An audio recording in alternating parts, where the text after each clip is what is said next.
Thanks for joining us this afternoon. I'm Nancy Furness, and this is We've Got Issues. We're filming on site at the Coquitlam City Centre Library, and we'd like to thank the library for providing a space for us to carry out these interviews, and also like to thank Tri-Cities Community Television for filming the interviews. Just before we get started, I'd like to acknowledge that we are on the traditional, ancestral, and unceded lands of Coquitlam First Nation. We'd like to thank the Coquitlam people who continue to live on these lands and to care for the lands and the waters and all that lies above and below. So today we're joined by Mary O'Neill from the Talitha Koum Society. So thank you so much for joining us today, Mary. Thanks so much, Nancy. I'm really happy to be here and to have a chance to talk a little bit about Talitha Koum Society. Awesome. Can you start us off by telling us what does Talitha Koum mean and how does the story start? Sure. Talitha Koum is Aramaic, and it comes from the Bible, Mark 15, and it means rise up, little girl. We have a women's recovery home, and we work with women recovering from addiction. And women are also allowed to bring their young children to stay with them while they're in the homes that we have. We have 3 homes in Coquitlam. Okay, so now can you share with us a little bit about why it's important that this facility is for women only, and why it's important as well that they have that ability to bring their children with them? Well, in the past, there'd been a fair number of men's recovery homes. Yes. And we're finding that women didn't have that same opportunity, right, to deal with some of the addictions that they found themselves in. So our foundress, Starr Peardon, started the recovery home, we're in our 25th year. She herself was an addict and was on the street and had been in prison and had had a spiritual awakening while she was in prison. And when she got out, she decided that she wanted to open a home for women who kind of fell through the cracks and didn't get that support. So she started the home for women. And I guess that was back in 1999, she opened the first house, and then we became a society in June of 2001. In the early 2000s, there was a woman who came who was pregnant and didn't have a place to go. It's not a precarious position to be in. So Starr decided that she would take her in, and she came into the house and had her baby while she was in the recovery home. So that was really important. We really found that when women are able to have their young children with them, it really helps in their recovery. Well, and I think it supports both the women in their recovery as well as the children. You're not separating and causing that extra trauma there as well. Absolutely. There aren't too many recovery homes that do that. It requires a lot of work, a little bit extra, but I could imagine. Yeah, but it's definitely well worth it, and we quite enjoy. Right now in the homes we have 3 little ones, all under 3. So it's a busy place. It's a busy place, but and then we have other women hoping to bring their children as well. So children can be up to the age of 7, 6 and under. 6 and under. So what other kinds of supports? Now you're supporting these women by providing housing, allowing them to stay together as a family unit with their children. Yeah. What other kind of supports are you offering through the society? We're a supportive recovery house. Our core program is the 12-step. We're a 12-step so it's model. Based on a 12-step the 12 steps. Can you just very briefly tell us what the 12-step program entails? Sure. It is a series of steps that have, behind each step are spiritual principles that the women follow in terms of acceptance, trust, surrender, looking at themselves personally, looking at the harms that perhaps we've have done in our lives, accepting themselves, forgiveness, accepting Right. themselves. Which is a big part of it, right? huge, Because huge I part. think sometimes that's a barrier, getting beyond that sort of self-judgment. Right, exactly, Yeah. exactly. And then moving into making amends Mhm. to people we've So taking harmed. action. Right, yeah, people we've harmed. And then always taking an inventory, looking at ourselves. How can we be, follow integrity, Right. and So you're accountable to yourself. Exactly. Yeah. And then service, accountable to others and service in the community. So as our women work through the steps, we require different things of them to show these spiritual principles. Right. So when you say surrender, you're Mhm. talking about surrendering to a Higher power. power? We're, Okay. we're looking at that, how they define their higher power. Our particular program is Christian-based. Right. We always say to the women, we're not saying you have to believe, but you have to partake in the program. And part of the program, we have Bible study. Right. The women go to church. Mhm. They have an option of choosing. There are a number of churches that are within the vicinity of where our houses are, so they can choose which one to go to. And we have devotions in the morning Okay. for the women. So that's that spiritual healing, Right. as well as the physical healing, the emotional healing, the social healing. They're that all full- interconnected. I think, Absolutely. yes. So Mhm. you're saying that although you're Christian-based, Mhm. it's not They don't. exclusive to Right. Christian Absolutely. people. Yeah. Okay. Can you give us a little bit of a sense of how many women are involved, or Sure. how many women you've put through the program? And Sure. yeah. Supportive. We have in each of our program homes. The program home has 9 clients we can take in. And children? Not in the program home. We have primarily just the women. Okay. Our second home is for moms and children, as well as our second stage, and there's 9 there. That includes the children, so 9 and 9. And then this past year, we got a grant, and we were able to rent a third home. Oh, nice. And that third home is for our women who have graduated from the program, completed their 12 steps, and are ready to start integrating back into society. But with the housing crisis, Oh, yes. we've rented the house. They pay some rent, not the full, but we support them while they're there. They're all working in that third house. So this is a really nice sort of transition Right. back into Society. mainstream. Yeah. Yes, And yes. you're still providing some support at that stage. home. Yeah. And is it financial supports that you're providing at that stage, or are you still supporting them with other programs? Oh, they're welcome to come in. They still provide support to our women, the clients. Oh, so the There's clients come back and support the women in the yeah. program. That's Right. wonderful. So we call them, they're not totally alumni, but they're under the umbrella of Talitha Koum. So they'll come back and provide support for the women. Or as I say, all of them are working. Mhm. Some of them are working at the recovery home themselves, their staff. Oh.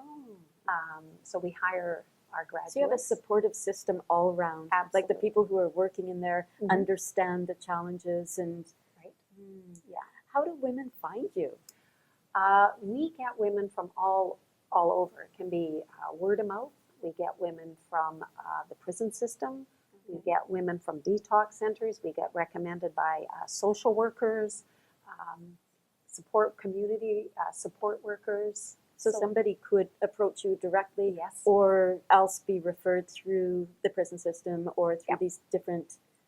A variety. Some and alumni will recommend. So Oh, some of our right. graduates will run into people at let's say NA or AA meetings and Right, say, right. hey, there might be space at the home. So Once they find you, what are the admission requirements? What criteria do they need to Right. meet in order to join the program? So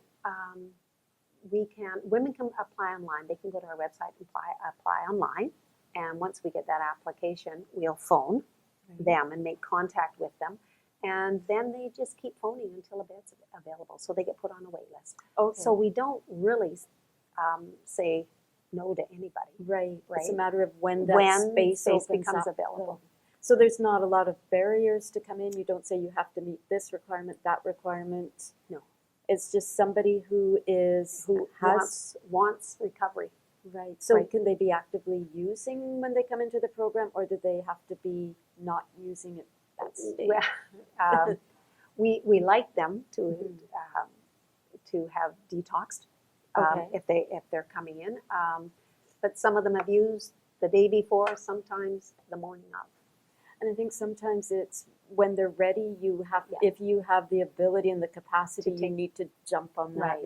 And, yeah, because Yeah. sometimes it's a small window. It is. One of the things is we want commitment, Right. right? So because we have a wait list, we want to, say you need to keep calling. So sometimes they may call 2 weeks, 3 weeks until a bed Mhm. becomes available. Right now, it's been tough. Our wait list is, people are waiting. Right. So it's And I guess that shows sort of the commitment right there. If they're Absolutely. phoning every day for Yes. 2 or 3 weeks, they're Yep. ready and they're really wanting to join Right. and be committed to That's this. right. Yeah. How long is the usual stay? Once they're in the program, how long do people stay there? Good question. We ask for a 6-month commitment, All right. right? So And that's a fair amount of Yeah. time that you can get stable and and really get into working the program. Yeah. right. Okay. They can stay up to 2 years. Oh wow. And then our bridge program, they can stay even longer Okay. with that until. So what happens when they go into bridge program? We've had the application into BC Housing, so we're waiting for housing to come available to them in the community. So you for work some of them. with BC Housing as well. Right. Our program house is owned by BC Housing. Okay. Our second house is we own that in partnership with the City of Coquitlam. So they own half the house, we own half the house. So you've got a lot of partnerships to manage there. Yeah. And then our third house is we rent for that bridge. So can you just maybe clarify for me Mhm. the difference between the program house Right. and the other house? Because one you're allowing children in, the other is for women only. Mhm. So what's the difference between those two houses? Okay, so the program house is when the women first come in and we start working on the 12 steps. So that's the first step of the program is that program house. That program, Okay. we call it. Women in second stage also come back for program, Right. right? Because they don't graduate until they complete the 12 steps. Oh, right. Right. Yes. So our program looks like on let's say a Monday. We're up at 6:30. The women have chores because they take care of the house. Each woman has a cook day, so they cook for everybody. So it's living in community, learning how to live. Learning those skills that Right. some may not necessarily have, Mhm. right? Cooking even. Cooking, absolutely. So they have a cook's helper, and and the women can learn how to cook. They learn how to clean. They learn how to live, as I said, in community communication. They've got support with that. Our houses are staffed 24/7. The 2 houses. So there's always a staff. We have a program director that organizes the program, our executive director that oversees the 3 homes. And so they're up at 6:30 in the morning. They go out for exercises. Oh, right. They do They their go out for a chores, walk that or- walk around the block. It's important, It though. is. It's very important to get them to do that. They come back. They have devotions. Then they have check-in. They'll do a morning group, and the group could be on inner child work, math work, self-esteem work. So a variety all of important. all important. Yeah. Working towards that towards that growth, self-healing yeah. and recovery. And absolutely. And then lunch is prepared. After lunch, there's another group. It could be Bible study. It could be art therapy. oh, I like It art could be- therapy even. Yes. Yeah. It could be a step work time where they Work review on some their of steps. those That's goals. right. Yeah. Okay. So the day ends at 3:30. Lunch, dinner time. Again, the women prep dinner. After dinner, they get ready and they go to a meeting. So they when you're in program house, you go to a meeting 7 days a week. Okay. So they have NAAA meetings that they go to. lights out by, in bed lights out by 10:30, Okay. and they're up again. And So, again. yeah, no, that sounds that sounds It's good. very It's structured. Yes. Are they allowed, can people leave and come back, or can they have visitors come in? So first 2 weeks they just focus on themselves. There's no Okay. contact out with the So cell phones away? they don't have Okay. access to cell phones until they're in their transitional second phase. So they have access to a phone to make support Okay, calls. right. But it's the first 2 weeks it's just concentrating really and getting focusing. focused and settled in, and then we look at calls to who they make calls to, because for some moms we set up calls with their children Right. because they're not with their children. So it's pretty structured. Because we say to the women, this is probably the first time in your life where you can just focus on you, right? And really all work those on distractions and exactly. yeah. Can you share any, maybe without revealing any names or identities, can you share some success stories with us? Oh, sure. Well, we have in the program right now we have 11 staff who have been in recovery. The staff, The staff 11 is staff that Oh. are already, and they have anywhere from 15, 16 years to 2 years in recovery. So that's we're really excited about that. We have that is pretty amazing. That's Mhm. awesome. You should be very proud. yeah. We've supported our women getting children back from MCFD because we work closely with them. That's a huge, Right. huge step in any woman's life. We've managed to get funders for some of our women to support our women in going back to school. So they're doing that. We had one story that's really heartwarming is we have a woman coming up who has just finished her 12 steps. She came into the program a year ago this month, and she'll be graduating this week. And her mom went through the program 3 years prior to this. That's amazing. Yeah, and I remember her mom when she was in the program herself, really praying that she could get her daughter She into must the be program. so happy and so proud. Yeah. Wow. So it's very exciting to see that. So mom will be with daughter when she gets her 1 year cake and graduates. Yeah. So that particular gal will be going back to university. Oh my goodness. So you have to keep. Do you keep in touch with the women they'll that have gone probably through? stay with us. She'll probably stay with us for a bit while she starts that. Yeah. So all of this, it sounds so supportive and wonderful. It takes money. You've talked about some partnerships that you have in place. Yeah. Can you tell us more? Is there a cost to the women who are in the program, or is there other funding sources? How do you keep going? So good question. So almost all the women are on income assistance.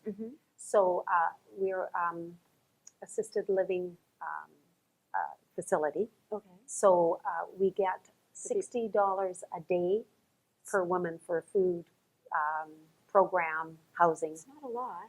It pays for about half.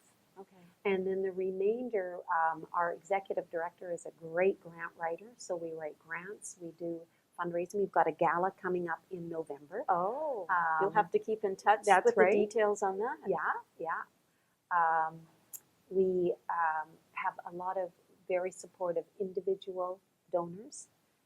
We get support from Immigrant Link Society is interesting. they support us with food donations. Cops Bread supports us. So you have lots of support from the community, Yes. businesses, Yes. churches. Did Yes, you mention? the churches have been great with supporting us. And how do they support? Is it Financially, Financially?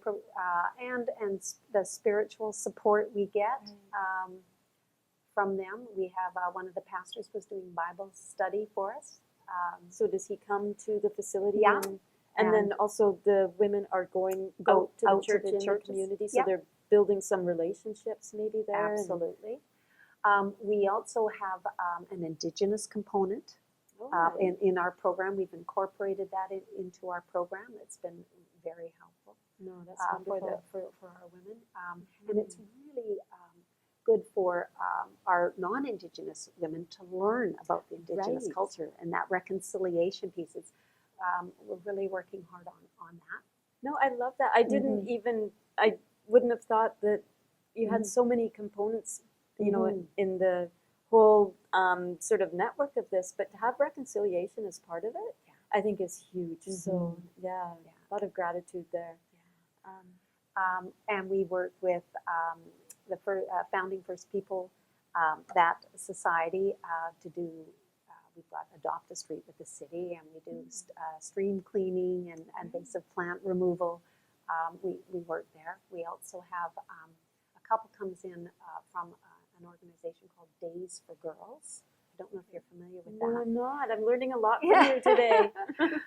The Days for Girls is an organization that makes menstrual packages and ships them all over the world. Wow. So they come in, and our women do some of the sewing for that, and ship. Something that, you know, you don't think about, but it's so important, right? Absolutely. You know, young women staying home from school because they can't don't have the proper products. And right. So it does have a huge, far-reaching effect.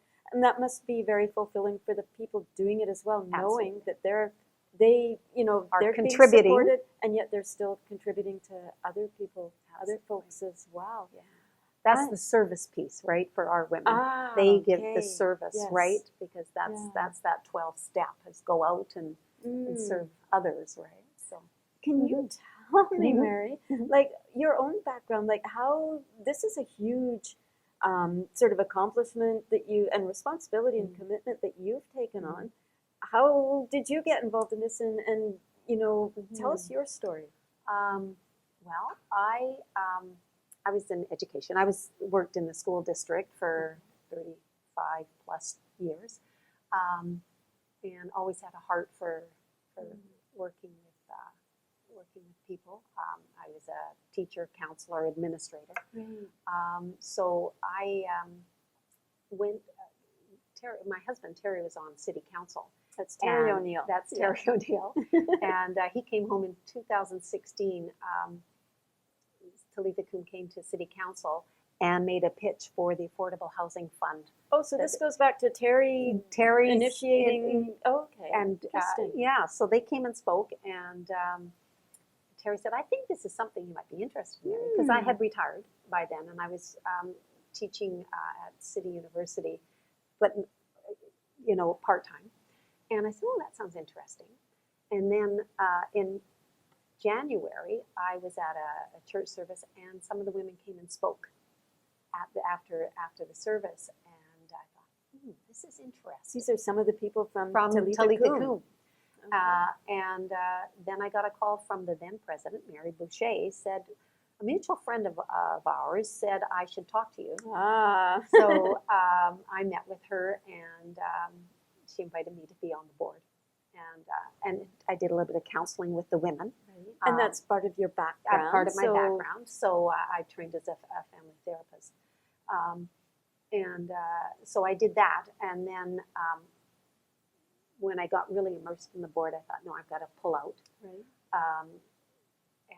just stayed on the board, and then eventually became president.